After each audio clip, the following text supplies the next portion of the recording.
গৰৈমাৰী আলিকাষত চৰাঞ্চলৰ দৰিদ্ৰ লোকক স্বেচ্ছাসেৱী সংস্থা গুঞ্জ আৰু আৰোহণ ন্যাসৰ খাদ্য আৰু বস্ত্ৰ বিতৰণ। যুৱ সমাজকৰ্মী নুৰ ইছলাম আৰু আব্দুছ ছালামৰ সহযোগত প্ৰায় ৩০০ দৰিদ্ৰ লোকক স্বেচ্ছাসেৱী সংস্থা গুঞ্জ আৰু আৰোহণ ন্যাসে বিতৰণ কৰে খাদ্য আৰু বস্ত্ৰ সামগ্ৰী। ৰেড ক্ৰছ ছ'চাইটিৰ কামৰূপ জিলাৰ সম্পাদক SRM মৃদুল শৰ্মা আৰু আৰোহণ ন্যাসৰ সঞ্চালক ৰিণী শৰ্মাই উপস্থিত থাকি বিতৰণ কৰে খাদ্য আৰু বস্ত্ৰ সামগ্ৰী।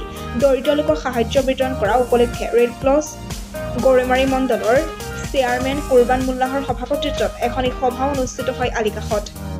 বাটাহিদিয়া, আচলপাৰা আৰু মাজৰটোপ পঞ্চায়ত চৰাঞ্চলৰ ৫ শতাধিক পুৰুষ মহিলা উপস্থিত থকা সভাৰ শেষত দৰিদ্ৰ লোকক বিতৰণ কৰে খাদ্য আৰু আৰোহণ ট্ৰাষ্টৰ এডমিনিষ্ট্ৰেটিভ জেনেৰেল ছেক্ৰেটাৰী উত্তৰ পূৰ্বাঞ্চল মন্দিৰকৰ আৰু ব্যক্তিগতভাৱে সকলোৱে মোক জানে ইণ্ডিয়ান ৰেড ক্ৰছ ছ'চাইটিৰ কামৰূপ ডিষ্ট্ৰিক্টৰ ছেক্ৰেটাৰী মই।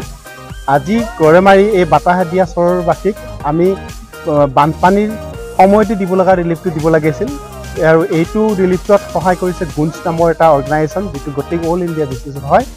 আৰু এই গুঞ্জ সংগঠনটোৱে দেশৰ আটাইতকৈ দৰিদ্ৰতা দুখীয়া মানুহৰ লোকক সংগত লৈ তেওঁলোকৰ থ্ৰুৰে হাতেৰে কিছুমান বস্তু প্ৰস্তুত কৰি উলিয়াই যাতে সেই বস্তুখিনি বানপানীৰ সময়ত দুৰ্গত মানুহে সহায় কৰিব পাৰে, যাতে সেইটো কোনো ধৰণৰ তাত হাইজিনৰ মানে হেৰিটো নাহে। ঠিক তেনেকুৱা এটা হাতেৰে তৈয়াৰ কৰা কিছুমান বস্তু আছে আৰু তাত কিছু খোৱা বস্তুও আছে, কাৰণ সেইটো পেকেটটো টোটেলি কি হয় চিলকত হয়। আমি কিছু খোলাৰ পিছত দেখিছোঁ কিছু কাৰোবাৰ সৰু বাচ্ছাৰ কাৰণে আছে, কাৰোবাৰ উৰা চাদৰ আছে, তাৰপিছত খোৱা খাদ্য চাউল দেখিছোঁ, দালি আছে, তাৰপিছত বুট আছে, এনেকেই সেই কিটছ এটা ধুনীয়া সুন্দৰ এটা বেগ সেইটো দিয়ে আৰু সেইটো আটাইতকৈ বিশেষকৈ বানপানীৰ সময়ত ব্যৱহাৰ কৰিব লগা এটা বস্তু হয়।